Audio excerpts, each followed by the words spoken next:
Jesu Kristu inkosi. Jesu Kristu inkosi. Ngiyabingelela abazalwane ngegama lenkosi yethu Jesu Kristu. Ngibingelele ngefundisi. Ngiyabonga nokuzwa ukuthi kunomvangeli. Mhlawumbe bakhona abanye singakabezwa kodwa empeleni bakhona abanye abavangeli. Singakhumbula ukuthi khona umuntu esengimazi wesibili phakathi kwethu. Mhlawumbe sekusele nje ukuthi bawugcotshwa ngokusemthethweni. Ngiyabonga kakhulu, ngiyajabula kakhulu. Ngibingelela obaba, omama, omkhulu, ogogo, abancane. Ngiyababingelela egameni lenkosi yethu Jesu Kristu, insizwa nentombi. uJesu Kristu inkosi. Jesu Kristu inkosi. Namhlanje ke inkonzo yethu mhlambe kuzoba inkonzo omunye uzothi ayijwayelekile namhlanje. Kodwa yilokho kufikile kumina ukuthi asithinte. Cela sibheke incwadi kaGenesis. Isahluko sesihlanu, incwadi yokuqala leyo. Incwadi yabhalwa uMose. Ngokwemisebenzi kaNkulunkulu uMose wayengekho kwenzeka zonke lezi zinto. uMose size sizomthola encwadini kaExodus.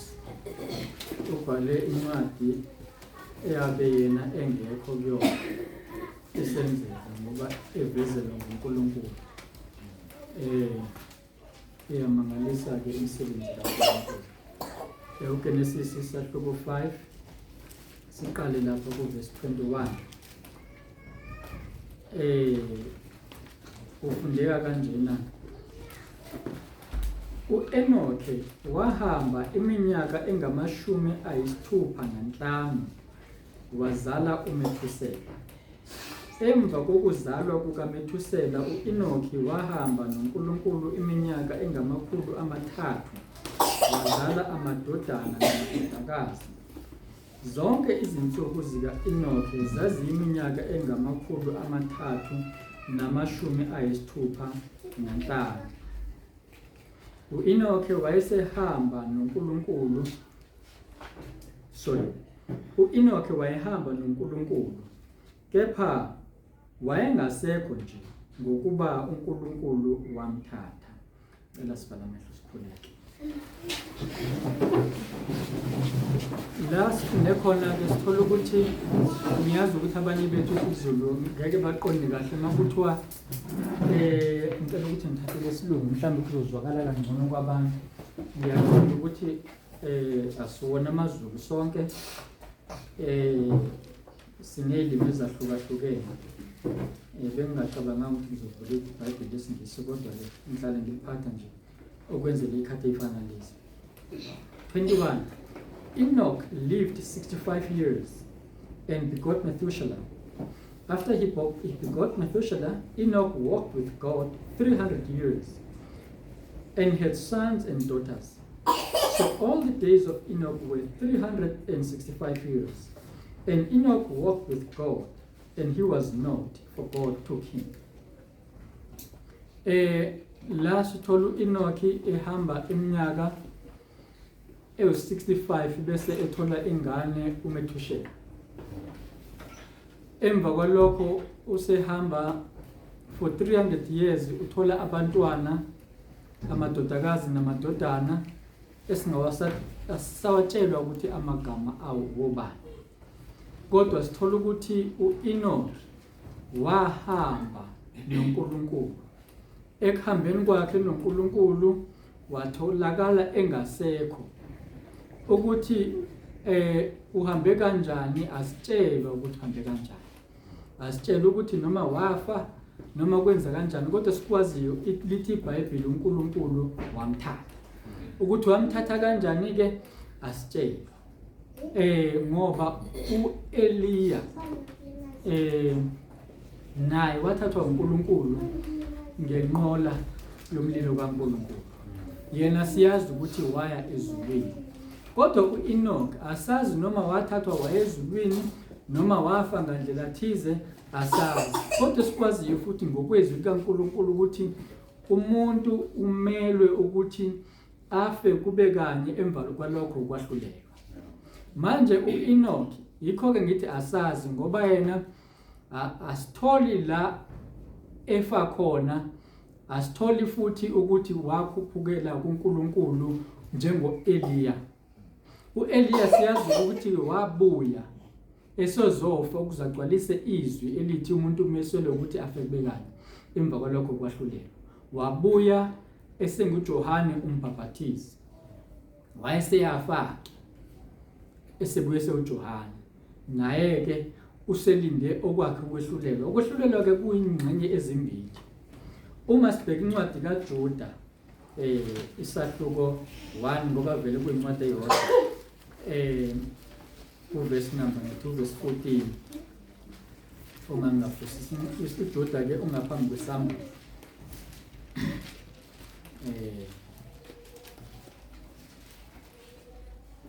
Kuthiwa uEnoch ongowesikhombisa kusukela ku-Adamu waprofetha ngabo wathi, bheka, inkosi iyakufika nabangcwele bayo abayizigidigidi, ukuze yahlulele bonke, ijezise bonke abangamesabi uNkulunkulu ngenxa yemisebenzi yonke yabo yokungahloniphi uNkulunkulu abadelela ngayo, nangawo onke amazwi alukhuni izoni ezingamesabi uNkulunkulu ezikhulumile ngaye. Yilabo abakhononayo nabasolayo behamba ngezinkanuko zabo, umlomo wabo ukhuluma uwangaza, betusa ubuso ngenxa yenzuzo. La sithola uEnoch eseprofetha.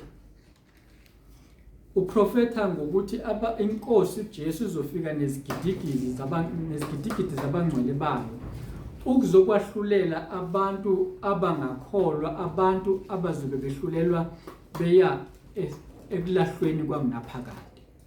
Ngoba kukhona la isho khona umpostoli uPaul ukuthi anazi yini ukuthi nina nizokwahlulela izingelosi nabantu. Kusho ukuthi ngamanye amazwi abantwana bakaNkulunkulu bazokwahlulela izingelosi, bahlulele nabantu.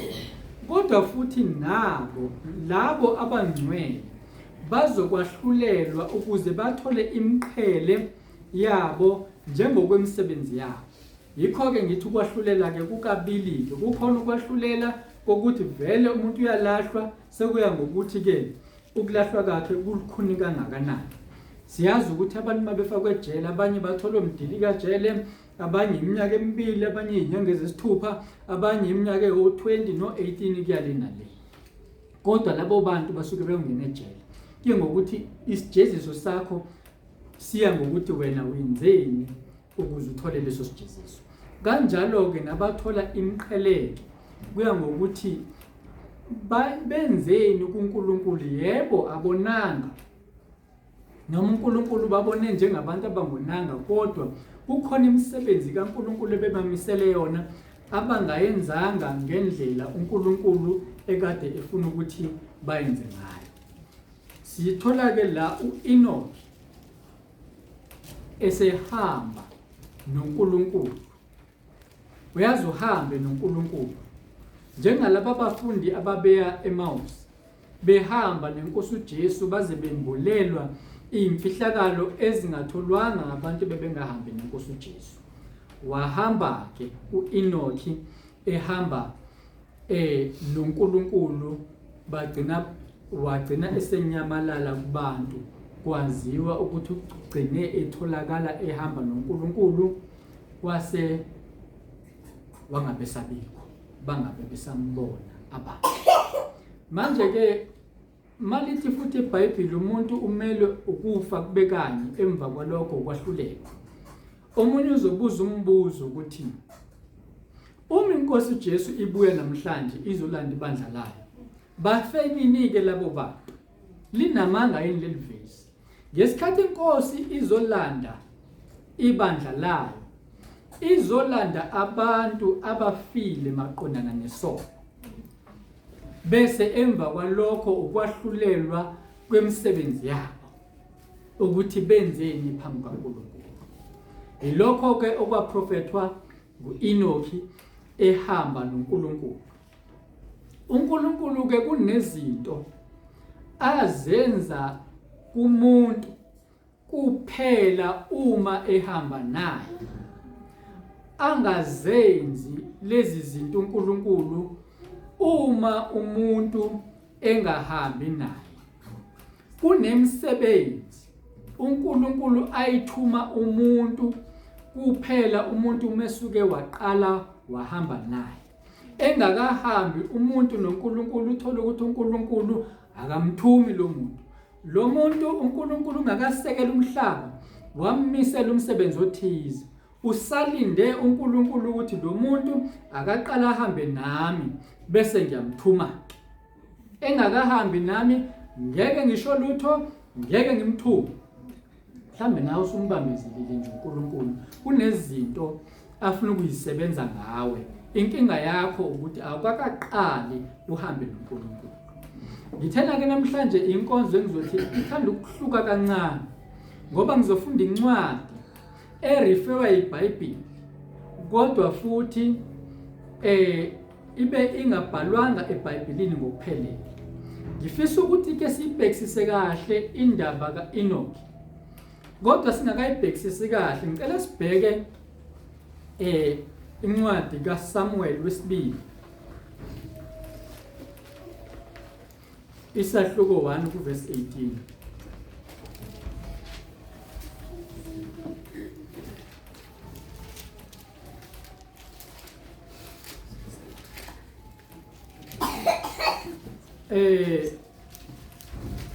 Bese sibheke futhi noJoshua isahluko 10 kuverse 13.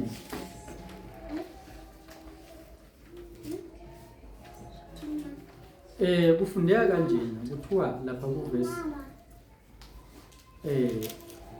18, wathi mabafundiswe abantwana bakwaJuda eyomtsalo, bheka silotshiwe encwadini yoqotho. Ake anizwa le ndaba ethi nangithi niyeza ukuthi niyazi incwadi yoqotho. Okay, namhlanje ngikholwa ukuthi nizoyazi incwadi yoqotho ukuthi iyini. Nami bengingayazi, kodwa ke ngiyambonga uNkulunkulu ukuthi sengiyayazi incwadi yoqotho. Lapha kuJoshua isahluko 10 uverse number 13, kuthiwa laselima ilanga nenyanga yahlala, abantu baze baziphindisela ezitheni zabo. Akulotshiwe yini lokho encwadini yolungileyo na? Ilanga lema phakathi nomkhathi, alisheshanga ukushona kungathi usuku lonke. Sizwa la ngencwadi yoqotho nangencwadi yolungileyo. Ake sibheke ke ngeBhayibheli lesilungu, ngoba mhlambe lona lizosicacisela kangcono ukuthi ithini le ndaba esiyifundayo namhlanje. Sizama ukucacisa njalo indaba kaEnoki. Omunye uzucabanga ukuthi hayibo sasesigijima koSamuel banibani uphi Enoki lapho. Yebo, akekho Enoki lapho, kodwa futhi ngizama ukujustifya le ncwadi engizofunda namhlanje. Ukuthi umuntu angathi hey usezosifundela incwadi esingazazi. Lokhu 2 Samuel chapter 1 verse 18 kuthiwa, and he told them to teach the children of Judah the song of the bow. Indeed, it is written in the book of Joshua. Ncwadi yoqotho ke sesiyazi ukuthi incwadi kaJoshua leyo. Lapha kulokhuza kuverse 13 ngesilungu kaJoshua 10. So the sun stood still and the moon stopped till the people had revenge upon their enemies. Is it not written in the book of Joshua? So the sun stood still in the midst of heaven and did not hasten to go down for about a whole day. Sigcine lapho. Nazi ke nginayo ke mina incwadi kaJesha. Lekhulunywa ngayo eBhayibhelini ukuthi akubhaliwe yini lokho incwadi kaJesha. Ngizama ukuzocacisa indaba kaEnoch ukuthi uEnoch uhambe kanjani noNkulunkulu. Sizobheka uchapter 3 siqale kuverse 1. Uma uyifuna ilokhuza ungakwazi ukuthi uyiguglishe uyithole. Angisho ukuthi akufunde yona. Incwadi eseBhayibhelini i-right iphelele ayidingi ukunezezelwa kodwa ngifisa ukugcizelela indaba kaEnoch ukuthi ihamba kanjani. Asiqale lapha kuverse 1. And Enoch lived 65 years and begat Methuselah. And Enoch walked with God after having begot Methuselah. And he served the Lord and despised the evil ways of men. One of the things azenza Enoch la, he despised the evil ways of men. Ukuthi wadelela izindlela ezimbi zabantu. Ngesikhathi ekhetha ukuhamba noNkulunkulu. Wazibona lezi indlela. Kubantu zibukeka zizinhle, zimnandi, zithandeka. Wathi mayizibuka uEnoch mangabe sefuna ukuhamba noNkulunkulu, wazidelela lezo zinto. Wazishaya indiva, yabona into oyidelelayo inyathelo ngeenyawo. Ubona ukuthi lento lena ayinto yalutho, lento ngeke ingisize empilweni yami.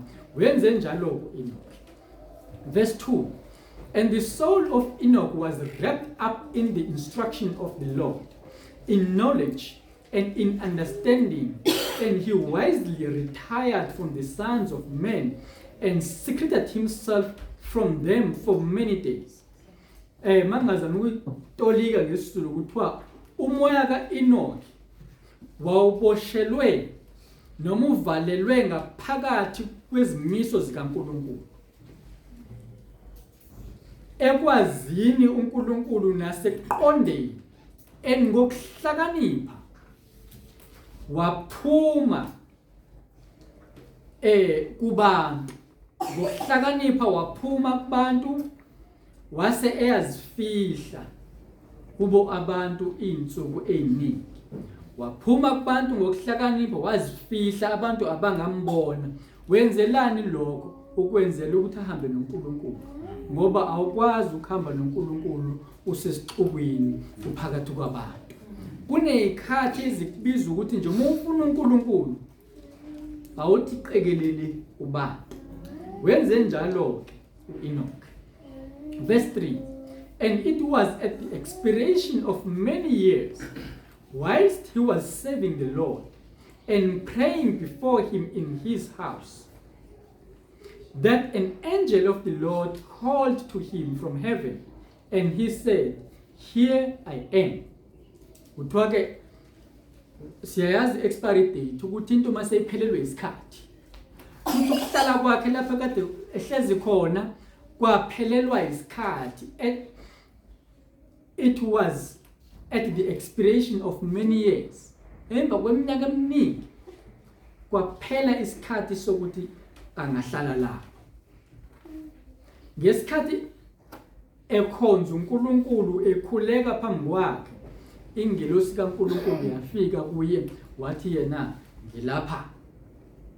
Ifika kena eyedwa ezifihlilela izifihle khona.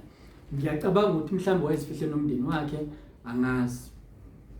Nalana ke iBhayibheli lesicaciseli noma le ndaba kaNcwadi kaJesha isicaciseli.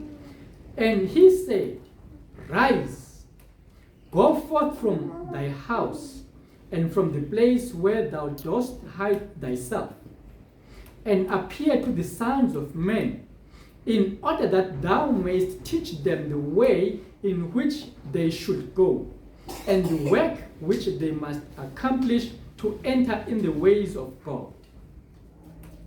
Isithi ingelosi kaNkulunkulu ke kuyena, vuka sukuma endlini yakho nakule ndawo le ocashe kuyona. Ubonakale kubantu bakubona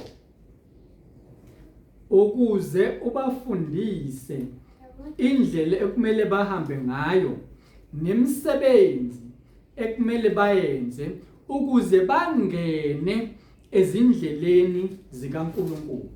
And Enoch rose up according to the word of the Lord, and went forth from his house, from his place, and from the chamber in which he was concealed. And he went to the sons of men, and taught them the ways of the Lord. And at that time assembled the sons of men, and acquainted them with the instruction of the Lord. Suka-ke lapho Enoki wayovela kubantu wabafundisa izindlela zikaNkulunkulu. Ngithe ekuqaleni kunezinto uma usahamba nje phakathi kwabantu uNkulunkulu angeke azembule kuwena. Kunemsebenzi uNkulunkulu angeke ayembule kuwena. Kunento ke engengafisa ukuthi ngidlule kuyona. uNkulunkulu bekhuluma nami kodwa nganga understand kunamazwi uNkulunkulu angikhombise wona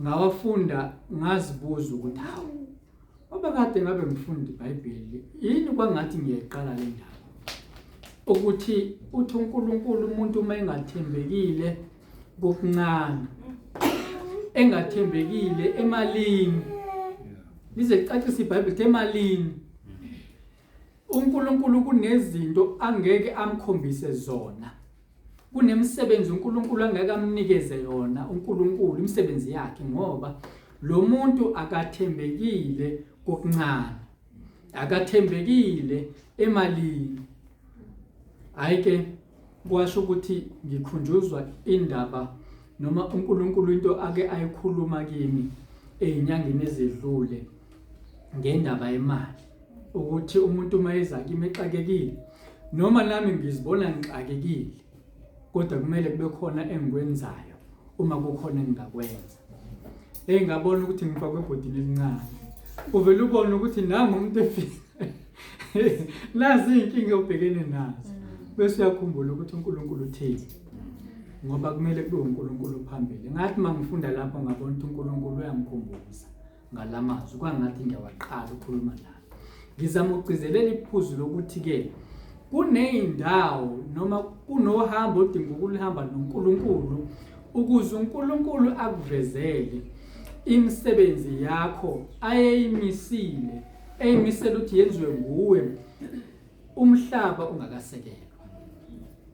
Umama Bhena uthe semkhosini uNkulunkulu wamkhombisa umuntu emfundisa ukudoba ukuthola nini lokho esemkhosini uma bengangenanga emkhosini angazi noma bezothola yini lokho useyazi ukuthi kahle kahle ongumvangeli ngobani ukhonjiswe uNkulunkulu nami mhlazane ngikhonjiswa umsebenzi ekumele ngiwenze ngangiku dry fasting anguthintanga umsebenzi ngalolu suku into engayenza kusukela ekseni ngangibheke iBhayibheli ngifunda iBhayibheli kwaze kwaba sebusuku kwahlwa lajikilanga nami neBhayibheli uNkulunkulu wangikhombisa ukuthi ungimisele ini ungibizele ini uMose ngolunye usuku esebalekile waze waganwa umkhwe wakhe wamlusisa izimvu wayesentabeni uNkulunkulu into ayisho kokuqala wathi mayethu yasondela kulesi sihlahla esivuthayo ngoba uNkulunkulu ngumlilo oqothulayo hayi uMose wambona kahle uNkulunkulu ukuthi ungumlilo wathi mayethu yasondela kwathiwa wow stop into okumele ukuyenze ukuthi uyenze before usondele la ukukhumula imbadada ngoba lo mhlabathi osume kuwona njengamanje ungcwele kunoNkulunkulu la usukhona njengoba kunoNkulunkulu kumele nawe ube ngcwele uzingcwelise awukwazi ukuthi ube sendaweni engcwele ungabi ngcwele wena awukwazi ukusondela kulomlilo ngoba lo mlilo uzokushisa mangaba ungekho ngcwele kanti mawungcwele lo mlilo wena uqobo lwakho uzoba ilangabi lomlilo ngoba wenze ikhonzi zakhe ilangabi lomlilo. uMose wahamba yolanda abantwana bakwaIsrayeli eGibhithe yobakhipha bahamba ehlala uma uNkulunkulu esefuna ukuthi adlulise imiyalo eyishumi kubantwana bakhe, kwabiza ukuthi uMose qala makayohlala noNkulunkulu 40 days and 40 nights ehlezi noNkulunkulu nje, waze wafunda ukuthi yini ekumele ayikhulume kubantu. Ngithe kunemsebenzi uNkulunkulu angeke akukhombise yona noma akwenzise yona umungu akahambe naye. Ngesikhathi esukile uMose waphuma kubantu abangabantwana bakaNkulunkulu. Angikhulumi ngabantwana mina abangabizwa ngegama likaNkulunkulu, ngikhuluma ngabantwana bakaNkulunkulu. Waphuma eyohlala noNkulunkulu. uNkulunkulu wayesiyamthuma.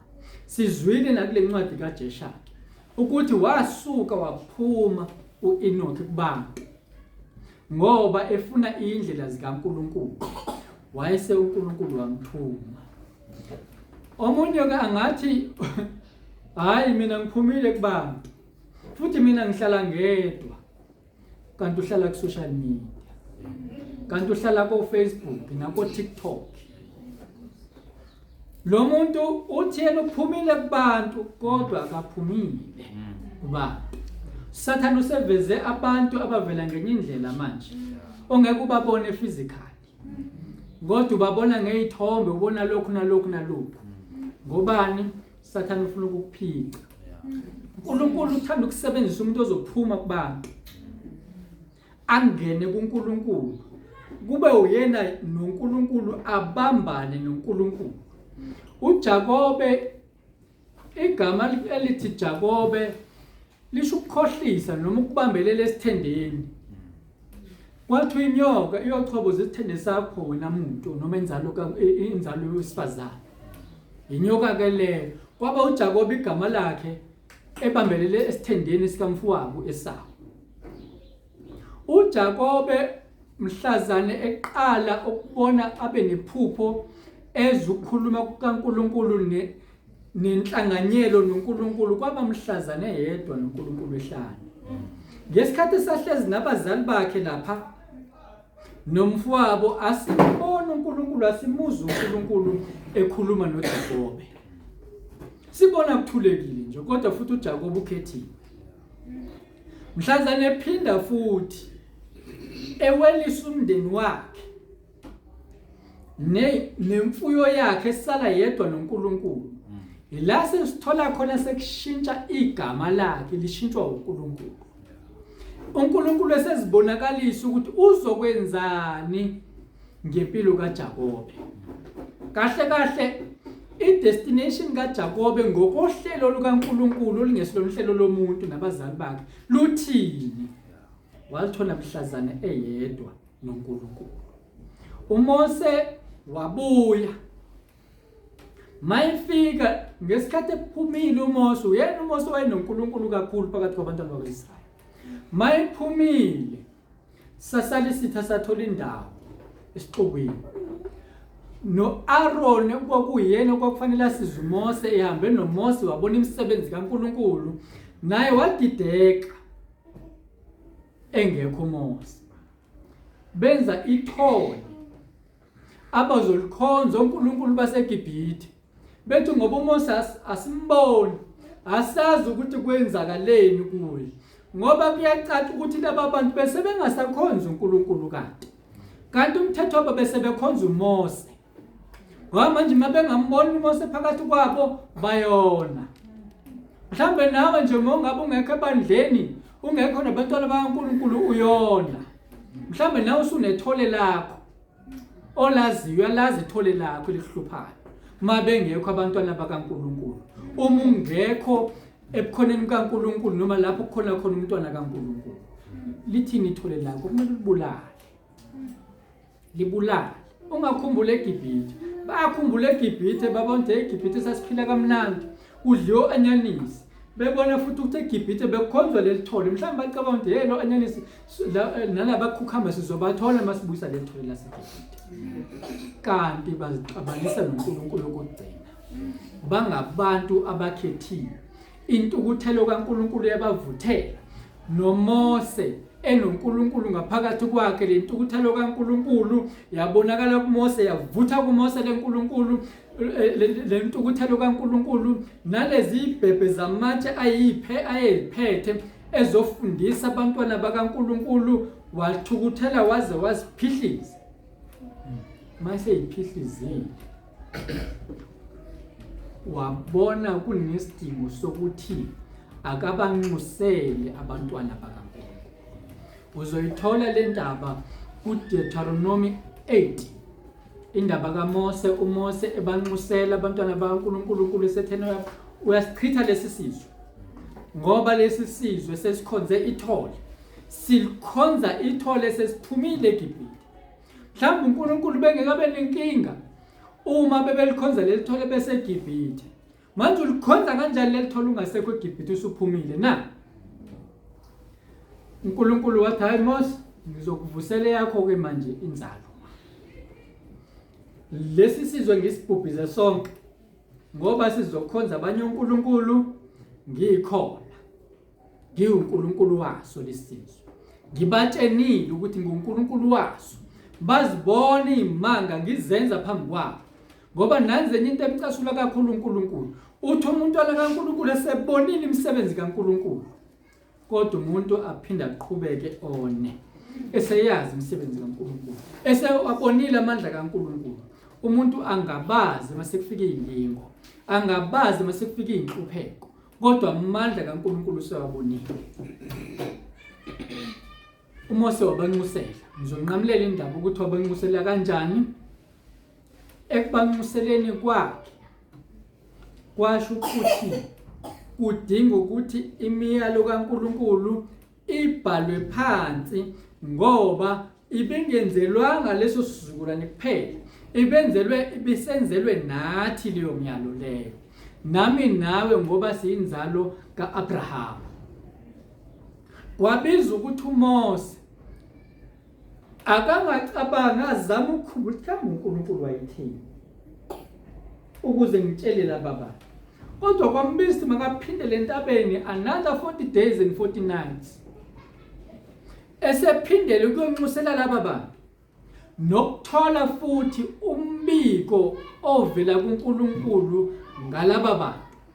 Akakremanga ukuthi uNkulunkulu wayebhaleni noma uNkulunkulu wayekhulume wathini, kodwa wathi ngizophinde lo mbiko ngiyolanda enkosini futhi, ngiphume futhi kulaba bantu. Noma kubonakala kuyirisk ukuthi ngiphuma kulabo bantu, ngoba mangiphuma kubona ngazi ukuthi kuzokwenzakalani futhi. Angazi ukuthi bazosala benzini. Wathi kodwa angikwazi ukuthi umbiko kaNkulunkulu ngiwuthathe la ekhanda lami. Ngidinga ukuyolanda kuNkulunkulu ngqo. And mangiyolanda kuNkulunkulu kumele ngiphume phakathi kwalaba bantu, ukuze ngithole ukuthi uNkulunkulu yikuphi okwentando yakhe. Ngithe kunezinto zakho, laba abafundisi bakho bahlale bekutshela ukuthi kunezinto zakho kumele uzoyithatha.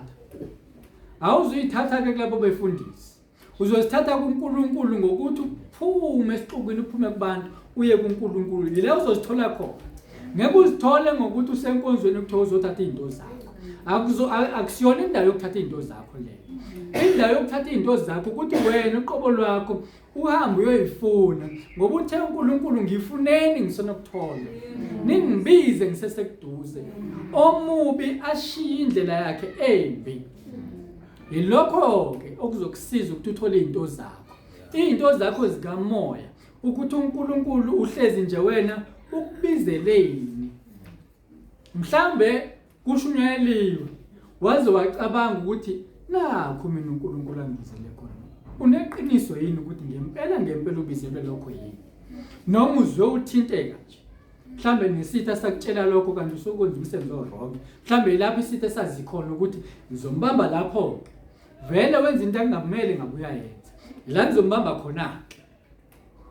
Noma nesiqiniseko esigcwele sokuthi ngempela bengino uNkulunkulu ngesikhathi uNkulunkulu engitshela ukuthi nangu umsebenzi ekumelwe ngiwenze. uDavide ngesikhathi eselungisa izimvu zikayise ubethola ithuba lokuba yedwa ehlanga. ngesikhathi ethola ithuba lokuba yedwa ehlane ngiyakholwa ukuthi bekhuleka lapho efuna ubuso bukaNkulunkulu.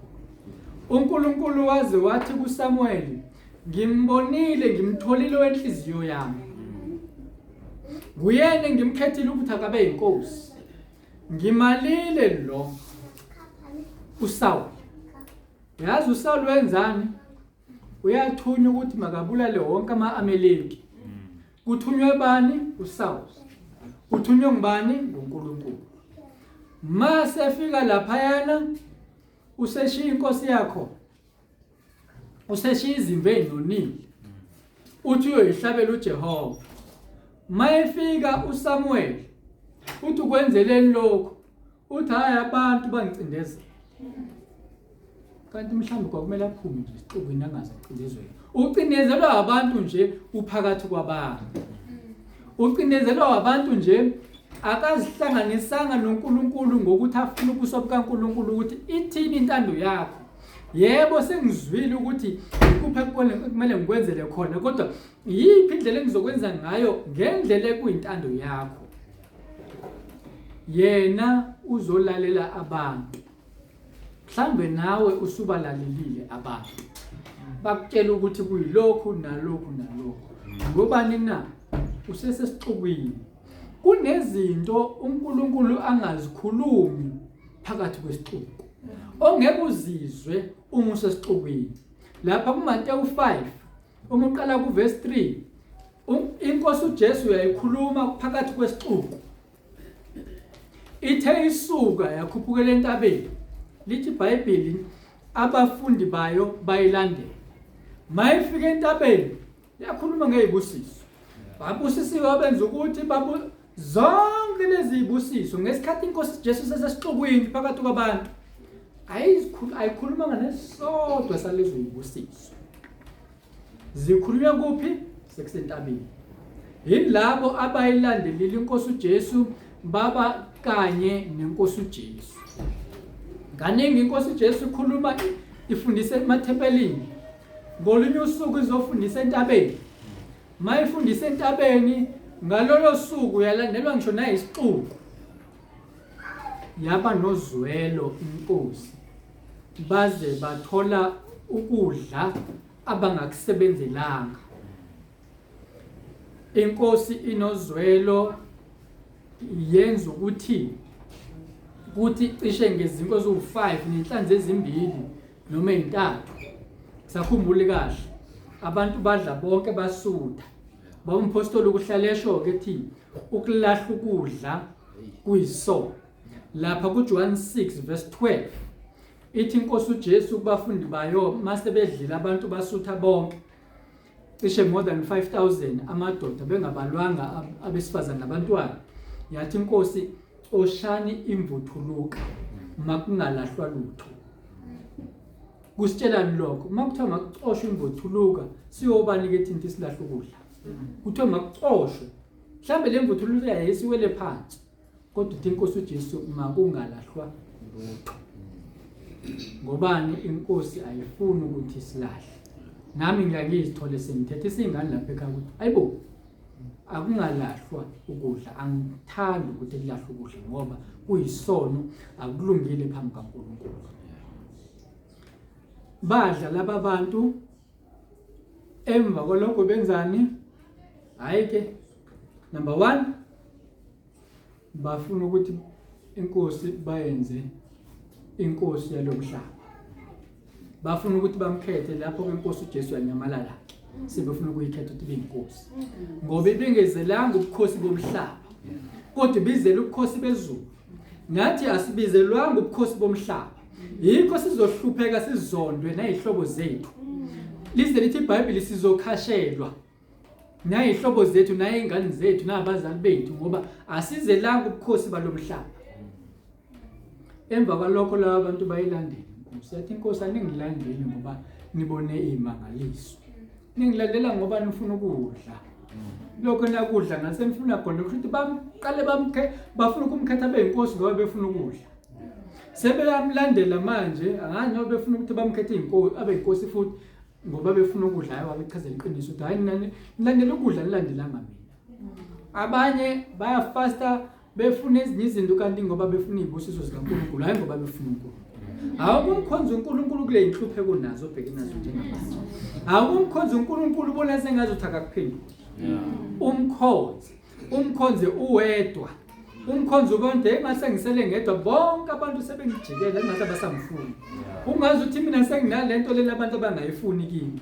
Umkhonza unjalo kuNkulunkulu ngoba kunalomsebenzi uNkulunkulu akumisele wona. Kodwa uzowuthola ngokuthi uhlukane nesixuku. Nezibusiso zakho uzoyithola ngokuthi uhlukane nesixuku. Ufune uNkulunkulu uzuprofete njengalokho aprofeta abona izinto uEnoch esesizithola encwadini yesibili moqala ngasemuva second last esibili moqala ngasemuva eBhayibhelini. Isprofeto sento esazokwenzeka kodwa siyithola futhi indaba yakhe kuGenesis ekuqaleni. Kodwa futhi uprofeta ngento namhlanje akakenzeki kodwa futhi yena uyibonile yenza. Ngobani? Ephumile esixukwini. Ubehamba noNkulunkulu. Sibuyele kuDavide. uDavide ke wakhethwa ke waba inkosi. Eseyinkosi ke ngoba umuntu uyajwayela. Bazalwane ngicela singamjwayeli uNkulunkulu. Singajwayeli ukukhonza. Singajwayeli ngoba ukujwayela kudala inkinga. Ukujwayela kuyamxabanisa umuntu noNkulunkulu. uDavide kuthiwe ungowenhliziyo kaNkulunkulu. Simthola ngolunye usuku kunempi. uDavide kaningi ngesikhathi engakaqala ukuthatha ubukhosi makunempi ehambe abe ingxenye yempi kaNkulunkulu. Kodwa ngalolu suku useyinkosi sekumnandi usephethe ubukhosi. Hayi basempini abantwana bakaNkulunkulu yena uhleli usele kuphalesi yakhe. Uhlezi yena lapha yana esigodlweni sobukhosi. Uyahamba uyabuka nje usezubonani umka-Uriya. Wenzani umka-Uriya? Uyageza. Umuntu mayegeza kufanele angabi nampahla. Abe uyena nje njengoba izizwelwe enjalo. Kanjalo nomuntu mayevuma isono kufanele uveze ubunqunu bakho njengobunjalo. Isono sakho usiveze sinjalo. uNkulunkulu akubone ubunjalo bakho. Abone ukuthi lo usivezile ubunqunu bakhe sengizombathisa ingubo emhlophe.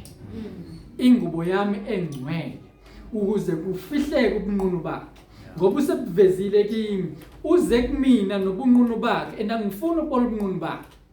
Ngoba uza kumina nobunqunu bakhe ngidinga ukumbathisa. Ngeke angangimbathisa usifike kuyena nobunqunu bakhe. Kodwa mangabe ufika usayifihla ngapha nangapha angeke angimbathise. noAdam noEva mase khuluma nabo befika nobunqunu babo wabahlabela isilwane. Wabembathisa ngoba babembetha amahlamvu bona ngokungokwabo. Akuwukuthi umuntu ngokungokwakhe noma ethi uyazama ukuyifihla akufihleki. Kodwa sidinga ukuthi sembathiswe uNkulunkulu njengoAdam noEva. Sebephambi kaNkulunkulu uNkulunkulu wabona laba bantu abakwazi babe phambi kwami benje. Nawe musivuma isono sakho ngaleyo ndlela yokuthi uzilethe unqunu unjengobunjalo usiveze noma siyihlazo kangakanani. Ungesaba umuntu ngoba uSawuli owesaba umuntu wesaba abantu yaphethe lapha impilo yakhe. Uma usaba lo muntu olungisa kuyena izophetha lapha impilo yakhe izophetha njengekaSawuli. uDavide ke esembonile saqala ke sitha sasebenza la ekhanda. Amehlo aphakela ingqondo. Kwenziwe njani makunje? Kanti sitha sesingenile. Singene ngobani? Akekho endaweni ekufanele ngaba ukuyona. Akekho ehlane kumele ngabe ukulona kodwa usendaweni enabantu usesixukwini la izotholana nabantu khona. Uyazi ukuthi isikhathi ukuhamba emoli ube ngazi ukuthi ungavala amehlo. Fica abantu bajajile abanye abanqunu. Abanye bagcwele amathathu vele ubone ube ngathi ungafihla ubuso bakho. ngoba uhamba phakathi kwabantu abangcolile. Asho kanjalo ke lapha ku-Isaiah 6 u-Isaiah athi emva kokubona amaserafim edumisa uNkulunkulu ethi ungcwele ungcwele ungcwele, mayebona ukungcwele kukaNkulunkulu ayiwazeneka, ayawaveza ubunqunu bakhe. Wathi mina okokuqala nje indebe zami ngibhalile, angikwazi ukuba kule ndawo, angikwazi ukuthi ngingabona uNkulunkulu nginje, nabantu engiphakathi kwabo indebe zabo ingcolile na. Mhlambe uIsaiah wayengcoliswe yilaba bantu phakathi kwabo. Mhlambe lesi sizathu ke esenza uEnoch wabona njalo uma ngiphakathi kwabantu ngiyangcoliswa mina. Into ezongisiza ukuthi angiphume phakathi kwalabantu ukuze ngingangcoliswa. Inkosi uJesu ithi ikhuluma nomunye athi ufuna ukuyilandela. Wathi ufuna ukungilandela. Indodana yomuntu ayinayo indawo yokufihla ikhanda. Ngoba mhlawumbe bakuthiwa wayenendawo yokufihla ikhanda, baningi abantu eyabaphulukisa inkosi uJesu. Omunye wayezosuka ebusuku phakathi namabili, angithi inkosi nendawo yokufihla ikhanda, qoqo kanti mhlawumbe inkosi besakhuluma noNkulunkulu. Qoqo ingane yami iyagula, qoqo ngiyagula nginenkinga. Yabona inkosi ukuthi into ezongisiza ukuphuma phakathi kwabantu, lento yenziwa uEnoch.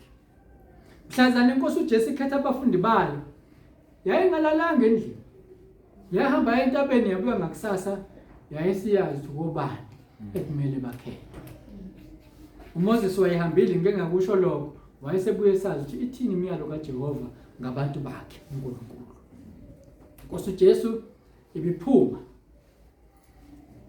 ihambe besehlane ngoba ini izohlangana noNkulunkulu, iphuma esixukwini ngoba isixuku noma ebenguNkulunkulu isixuku besizomphazamisa kwezinye izinto ebedinga ukuzenza. Kodwa futhi ubedinga ukuthi abuyele kusona isixuku ngesikhathi esifanele, ngesikhathi sikaNkulunkulu, ngesikhathi esishiwo nguNkulunkulu, njengalokho sifundile encwadini kaJoshua ukuthi naye-ke uEnoch ngesikhathi esashiwo uNkulunkulu wabuyela kubantu. Uma uqhubeka nendaba uzomthola futhi uEnoch uphinde yabashiya abantu.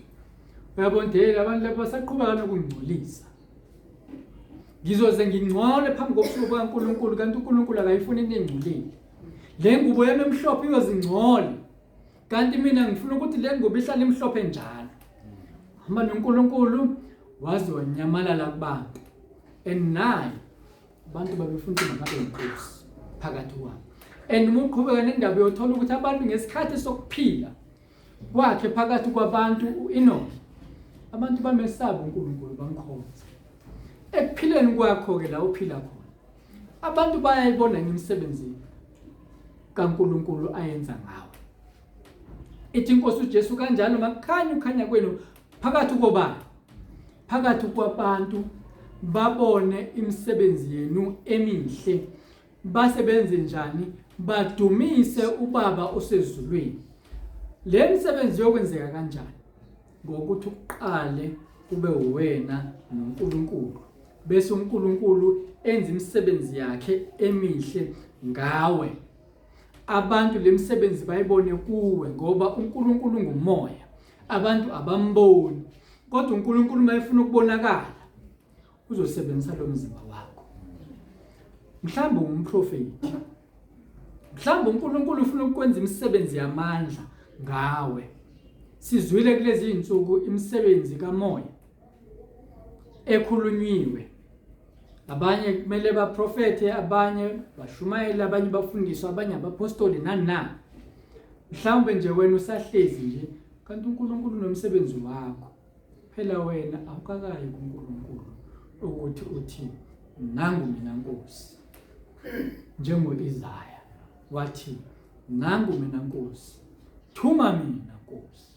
Eseyihlambulule, esebe yena noNkulunkulu. Ngikholwa ukuthi ubengasekho isixubeni, sithola ukuthi le ndaba yenzeke emva kokufa kwenkosi uUziya. Mhlambe uUziya lo ube isixuku empilweni kaIsaya. Mhlambe nawe unalomuntu oyedwa nje obambe ukubonakala kukaNkulunkulu kuwe. Mhlambe lento eyodwa nje ebambe ukuzibonakalisa kukaNkulunkulu kuwe. Bengizothi awuzame namhlanje ukuhamba noNkulunkulu njengo-Enoch. Mhlambe nawe njengo-Enoch sizokuthola uprofeti. Elithi iBhayibheli masizondelele isiphiwo sokuprofeta ngoba leso siphiwo sakha ibandla. uNkulunkulu mhlawumbe ufuna ukwakha ibandla ngawe, kodwa uNkulunkulu uyambambezela okuzokwenza ukuthi ungawutholi umqhele wakho ezulwini ngoba akakwazi uNkulunkulu ukukusebenzisa. Ngoba yebo usuyivumile izono, kodwa usukwaba nalo ithuba lokuthi wena uqobo lwakho wedwa nje ubambane noNkulunkulu akushintshe igama. Igama lakho waziwa ngokuthi ngusibanibani noma unozibanibani, kanti mhlambe kufanele kwaziwa ngokuthi umprofeti usibanibani wena, ungumprofetikazi usibanibani wena, ungumvangeli usibanibani wena, ungumfundisi usibanibani wena. Kodwa namhlanje sikwazi nje ngegama lakho kuphela sazi ukuthi ungumama usibanibani, ungubaba usibanibani, kanti mhlambe kunaleli gama uNkulunkulu afuna ukulibeka kuwena phela nje ukakabambani naye ukuze akubekele lo gama. And uNkulunkulu ulinde wena ukuthi bambana nawe, dedisa yonke into ubambane naye uzobeka igama. uJesu Kristu inkosi. Ngicela ukushayele masikhuleke.